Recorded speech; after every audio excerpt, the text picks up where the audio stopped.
예, CBS 라디오 박정희 한판 승부 2부 문을 열었습니다. 2부는 좀 더 특별한 시간. 저희 프로그램 이제 새로운 코너 홍보를 위해서 게스트를 모셨습니다.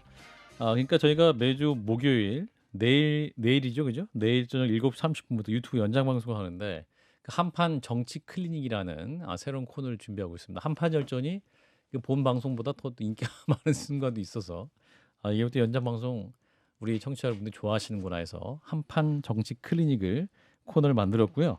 여의도 정치판의 고수들을 모시고 여야 정당을 향해 초특급 처방전을 내리는 그런 코너가 되겠습니다.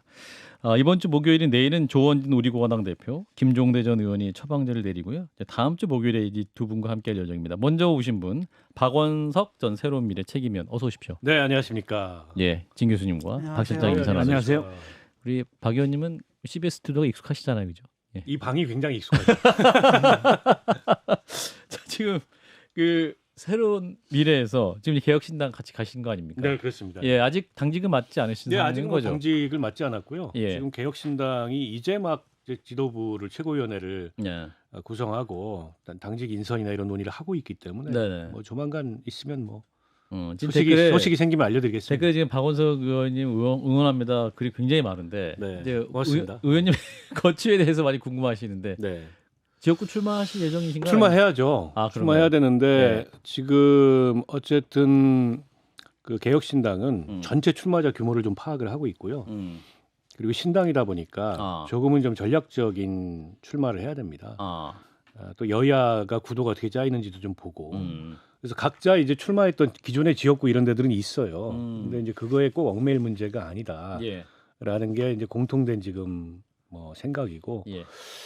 그래서 저희가 뭐 이런저런 전략 조사나 이런 것도 지금 의뢰가 돼 있고 그런 걸 좀 보면서 또 양당의 공천이나 이런 걸 보면서 조금 늦더라도 이게 좀 유효타를 날릴 수 있는 출마를 하자. 의미 있는. 네, 그런 고민을 하고 있습니다. 예.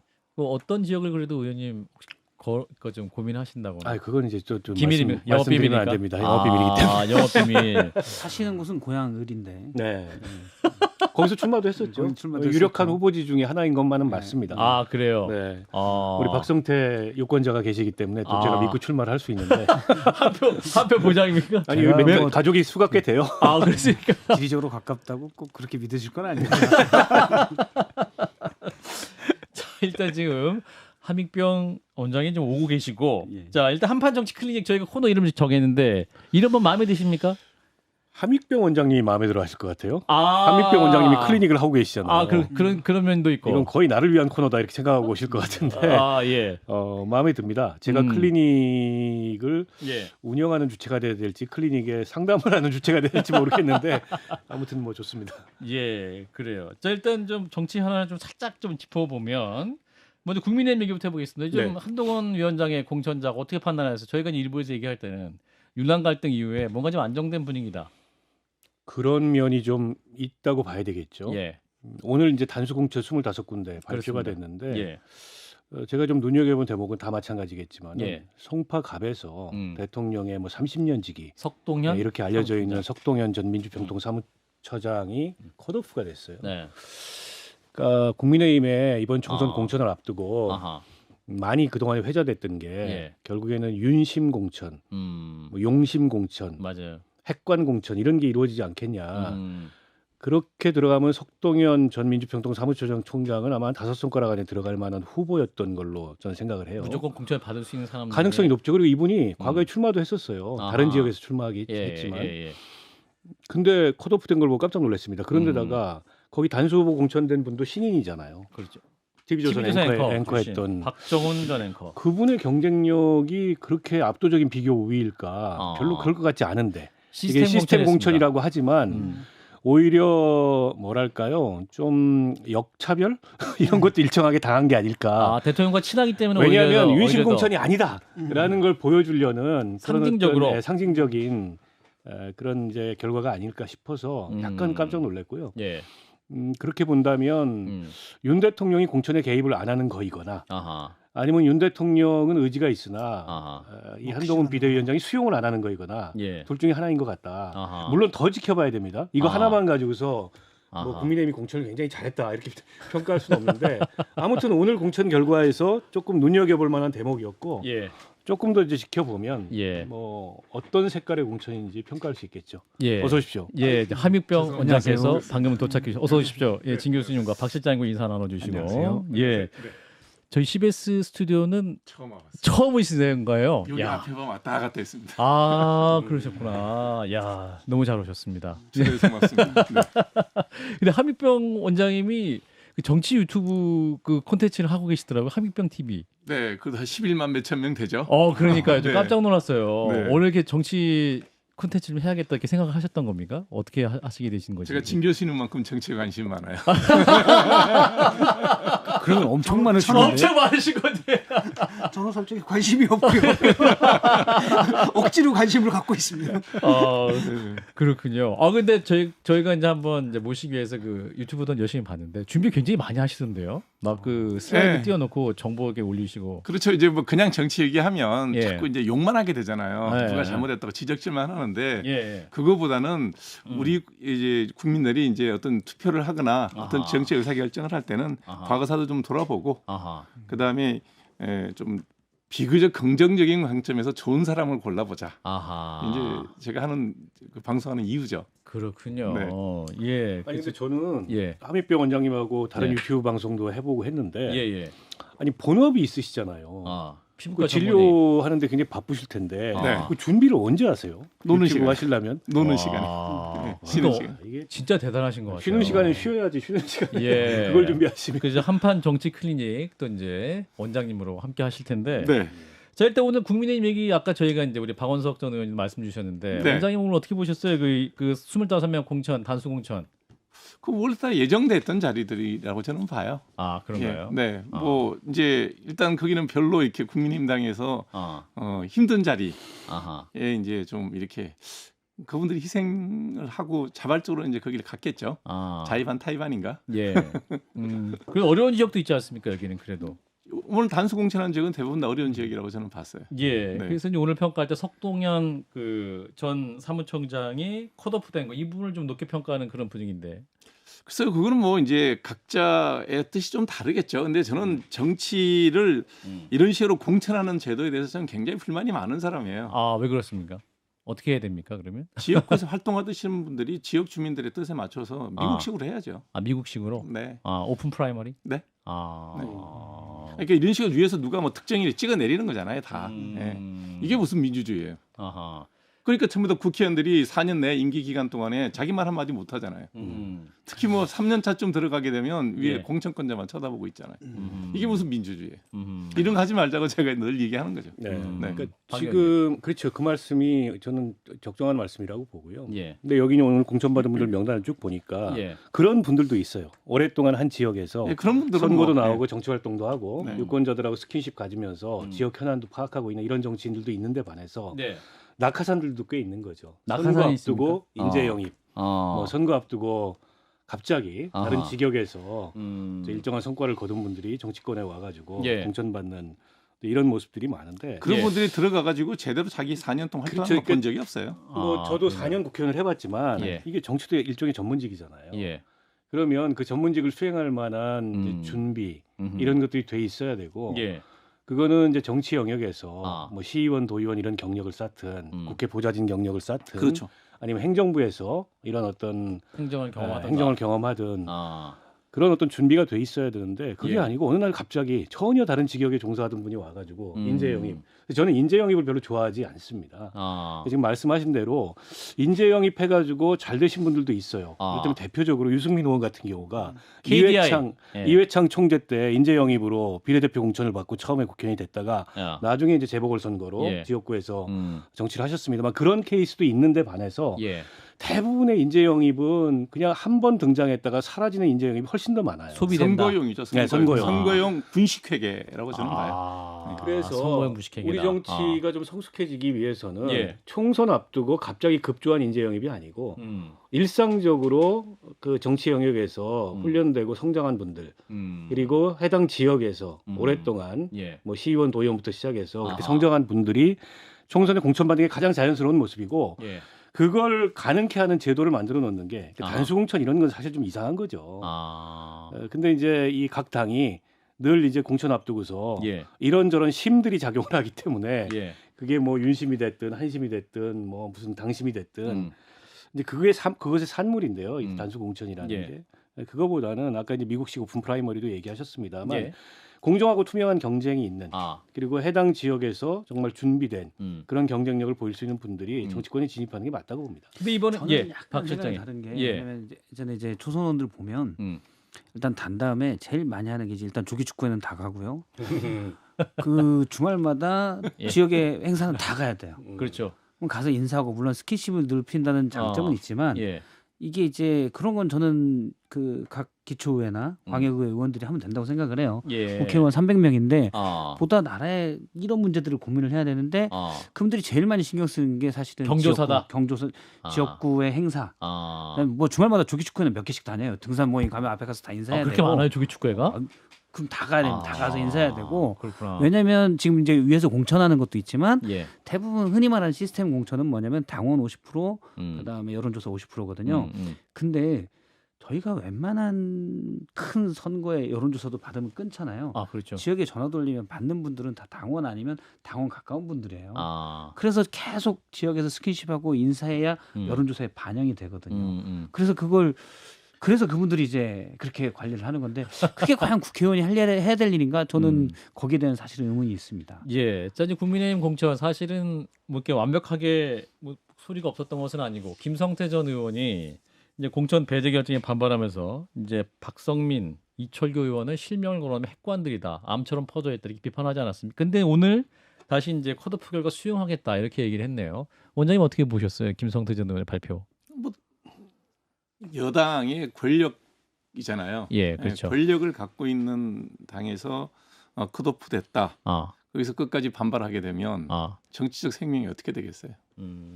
본인의 정치적 생명을 유지하거나 아니면 뭐 선거 끝나고 난 다음에 또 여러 가지 관변 단체도 있고 그다음에 뭐 국영기업도 있고 자리가 많으니까 예. 그런 거 정도 염두에 두지 않았을까라는 생각이 드네요. 아, 네. 그러니까 여기서 본인이 좀 승복하는 모습을 보이면 그 후에 후위를 또 도모할 수 있고.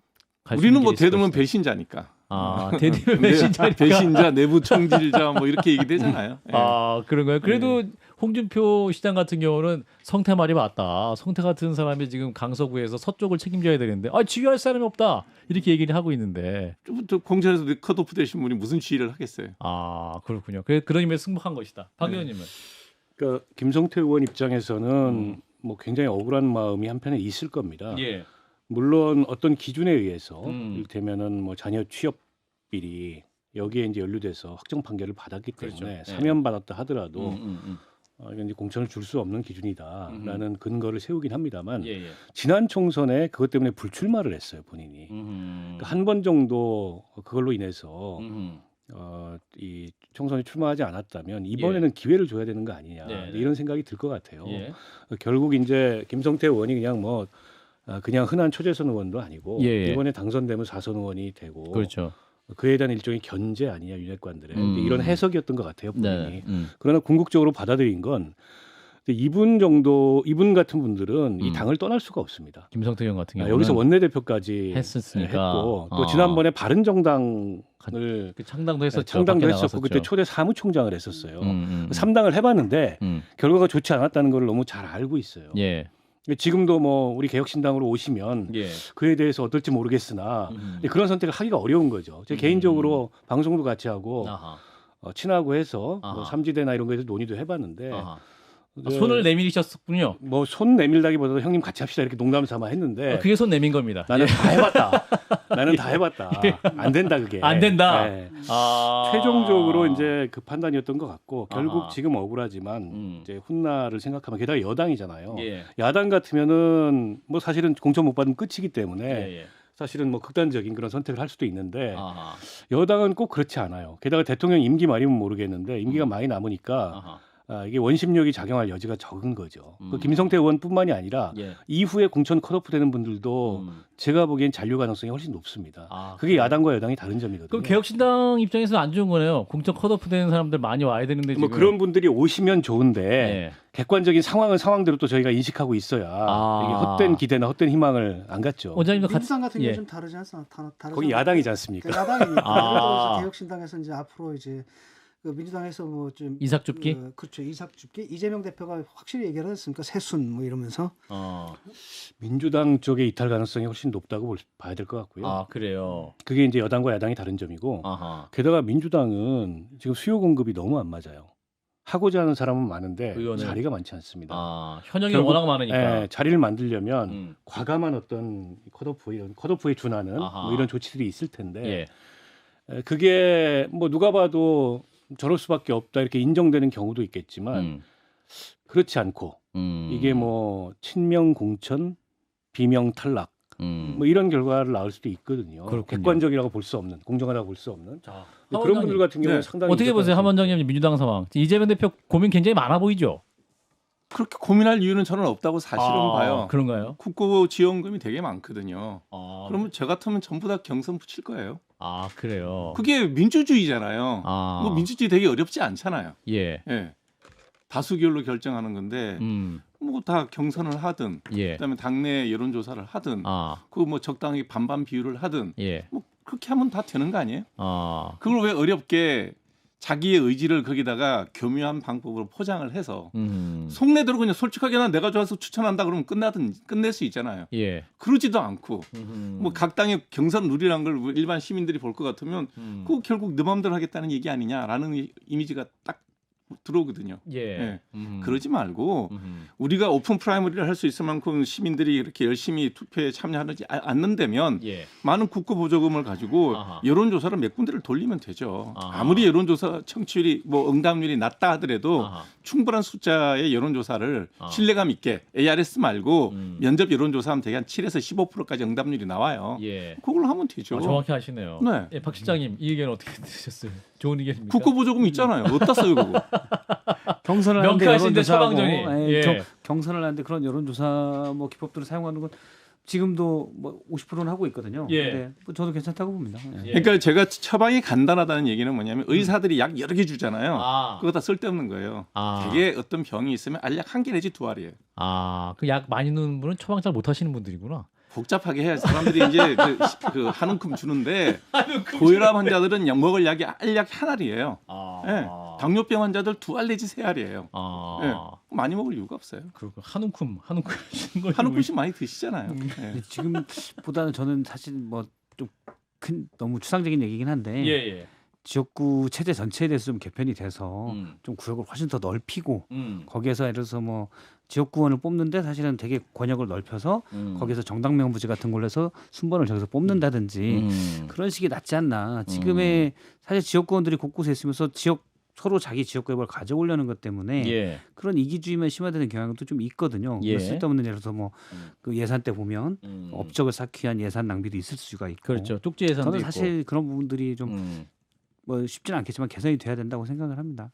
자 개혁신당 얘기 좀 해보겠습니다. 무엇보다 가장 고민이 많은 상황이 개혁신당일 것 같은데 이제 박원순 의원님도 계시지만 이걸 또 이게 3자 입장에서 우리 원장님께서 한번 처방전 내려주세요. 개혁신당도 지금 뭐 다 두 대표도 지금 지역구 어디 가야 될지부터 시작해가지고 어디를 전략적으로 해야 될지 여러 가지 고민이 많은데 고민할 거 별로 없어 보이던데 역시 이게 관계금 편한가 봐요. 보는 사람 입장에서는. 3자 입장에서는 개혁신당이 이길 수 있는 방법은 뭐 눈이 뻔하게 답이 나와 있던데요. 그런가요? 어떤 답입니까? 개혁신당이 여기서 뭐 절대 다수의 뭐 60석 100석을 얻겠다는 얘기는 그거는 현실적으로 불가능한 얘기고 양당 지지율, 국민의힘당 지지율 30%입니다. 네, 그다음에 이제 저기 민주당 지지율 30%. 뭐 추세를 보면 흐름이. 뭐 그건 정말 뭐 모루를 갖고 깬다 하더라도 깨지지 않을 철통 같은 30% 지지율이 있어요. 그러면 나머지 국민들 40% 정도는 정말 양당이 다 보기가 싫어요. 그러니까 중도 보수, 중도 진보. 양당을 보고 있으면 무당층. 보고 있으면 짜증이 나요. 무당층들. 그 중에 한 20%는 이제 저기 하겠죠. 기권하겠죠. 나머지 20% 정도를 묶어낼 수 있다면 이제 그 개혁신당이 차지할 수 있는 맥시멈의 어떤 지지율이라고 저는 봐요. 그럼 그 정도 지지율이면 지역구에서 쉽지 않아요. 그렇잖아요. 예. 3-3-2면 어떻게 이겨요? 지역 선거는 어렵다. 어렵다. 예. 그런데 이길 수 있는 방법은 딱 하나 있어요. 전국구 20%는 저는 받을 수, 그 비례대표 20%는 받을 수 있다고 봐요. 왜냐하면 찍기 싫거든요, 정말. 1번도 싫고 2번도 싫은 사람이 되게 많아요. 특히 대도시에는. 네. 그럼 그런 분들의 표를 엮어낼 수 있으려 그러면 비례대표의 1번부터 10번까지는 저는 뭐 한 20% 얻으면 10번까지는 거의 되거든요. 그게 완벽하게 일반 시민들이 저 사람이면 너무 좋다. 이런 분들을 10명을 갖다 배치를 하는 함익병의 처방전 비례대표 1번부터 10번까지 국민들이 저는 납득할 수 있는 시민들이 보면 저 사람이 한번 국회의원 해주면 너무 좋겠다. 예를 들어 뭐 저 같은 사람한테 어떤 공천권을 내가 손에 가진다. 공관위원장. 그러면 공관위원장 한다 그러면 저는 지금 그 국민의힘에서 불출마 선언한 김경률 회계사 같은 분 앞순으로 모셔올 거예요. 2번. 2번은 좀 그렇고 한 8번. 내지 10번 남자니까. 파격적인데요? 좋잖아요. 김경률 회계사 같은 경우에 뭐 어떤 이유로든지 불출마는 선언했지만 저는 그런 분이 국회에 들어가시면 여든 야든 이런 걸 떠나서 일반 시민들이 볼 때 저 사람은 참 나름 공정하게 열심히 하겠다. 고개를 끄덕이고 있는 진 교수님 평가해 주세요. 이 전략. 좀 기발하지만 그게 뭐 당리당략을 떠나서 이건 뭐 가능성이 높지는 않지만 그러니까 예를 들어서 이렇게 말씀하시는 것 같아요. 일단은 이제 그쪽 당의 비대위원이기 때문에 아니 그만두고 불출마를 하니까 상관없잖아요. 그러니까 다른 당의 무슨 상관이 있어요? 여당의 비대위원을 하면서 야당의 아니 공천을 안 준다고 국회에 들어갈 방법이 없으니 저는 깜찍하게 그런 생각이 딱 들더라고요. 저런 분은 어떡하든지 개혁신당에서 비례 아주 앞순위는 좀 곤란하지만 개혁적이잖아요, 그분. 그렇잖아요. 박원석 의원님 어떻게 보세요? 일단 비례대표 전략에 집중해. 요 안은 그래도 좀 뭔가 생각해 볼 수 있는 안이 아닐까. 아니 뭐 비례대표 전략에 집중해야 된다는 말씀 타당하죠. 어쨌든 지금 지역구 돌파가 상황을 더 봐야 되겠습니다만 현재 상황에서는 그렇게 녹록치 않거든요. 그리고 현재 이제 지역구 의원들도 계시지만 이 지역구 의원들도 과거에 이제 큰 당에서 보였던 그 득표력만큼을 보일 수 있을지는 지금 미지수기 때문에 비례 전략이 중요해요. 가급적 이제 양질의 비례 후보들을 모셔서 국민들로 하여금 하나의 선택지가 될 수 있도록 만들고 또 실제 그분들이 당선됐을 때 다른 당과 차별화된 의정 활동을 보일 수 있는 이제 그런 어떤 그 비례대표 출신들을 비례대표 후보자들을 만드는 거 중요하다고 보고요. 근데 여기가 이제 여러 세력이 섞여 있다 보니까 이 비례대표 후보와 관련돼서도 이런저런 생각의 결들이 많이 다를 거예요. 그런 걸 맞추는 것도 제가 보기에는 큰 퍼즐이네요. 상당한 퍼즐이고 뭐 정해져 있는 건 아무것도 없습니다. 이제 그림을 그려나가야 되는 백지 상태에서 그런 공천을 상황입니다. 칼같이 할 수 있는 분이 김종인 전 비대위원장 아닙니까? 그 얘기가 나왔었는데요. 공관위원장. 그 얘기가 나온 게 공식 회의석상에서 시리어스하게 나온 게 아니고 그래요? 회의 끝나고 나가다가 이준석 대표가 공관위원장 같은 질문을 받으니까 이런저런 기준들이 필요한데 뭐 김정인 비대위원장이라면 그런 기준에 다 이제 적합한 분 아니냐라는 게 일부 언론에서 와전돼가지고 뭐 확정 이렇게 나가는데 김종인 비대위원장은 제 개인적인 생각입니다만 하실 가능성이 거의 없다고 보고요. 그래요. 그리고 이제 김종인 비대위원장이 잘하시는 거는 뭔가 기존에 묵은 거, 낡은 거를 쳐내는 역할을 잘하세요. 그러면서 이게 반전을 만들고 그걸 통해서 선거를 이제 이기는. 근데 여기는 뭐 묵고 낡은 게 없어요. 이제 신당이 만들어졌기 때문에. 쳐낼 게 별로 없습니다. 뭐 사람이 많지가 않아가지고. 아니야 시작 따라오셨네. 그래서 그동안에 김종인 위원장이 보여주셨던 매직이 별로 이제 통하는 환경이 아니다 지금 현재. 그런 공간이 아니다. 여기는 어떻게 보면 맨 땅에 이렇게 뭘 읽어서 막 세워야 되는데 그런 역할을 하시려고 할까 이런 생각이 하나 들고요.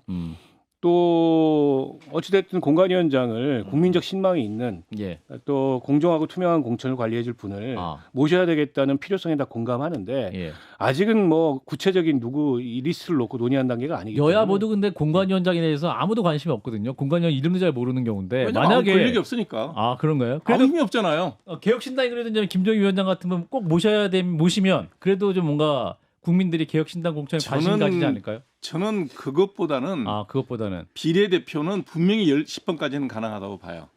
당선 가능하다. 20% 지지율은 묶어만 내면 되는데 지금 이제 우리 박지원 의원께서 얘기하시기를 4개의 계파가 들어와서 해서 각자 입장이 다르다. 이런 식의 얘기가 당 밖으로 비례대표 나오는 순간 개혁신당 끝이에요. 개혁신당은 비례대표를 1번부터 10번까지 누가 봐도 정치에 조금만 관심 있는 분 보면 저런 분을 모시고 가네. 라는 공천이 10명이 되는 순간 지역구에서 20석이 가능하죠.